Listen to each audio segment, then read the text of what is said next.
বিনীতভাবে অনুরোধ করছি স্টেজে ছেড়ে দেন। আমার মনে হয় আপনারা দলের বদনাম কামাচ্ছেন।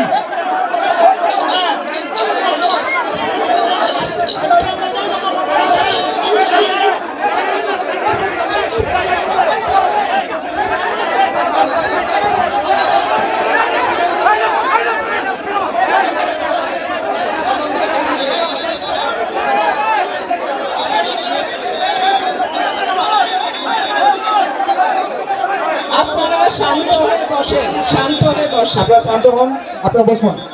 শান্ত হয়ে বসেন। হয়তো একটু ভুল বুঝাবুঝি, আপনারা বসুন প্লিজ প্লিজ।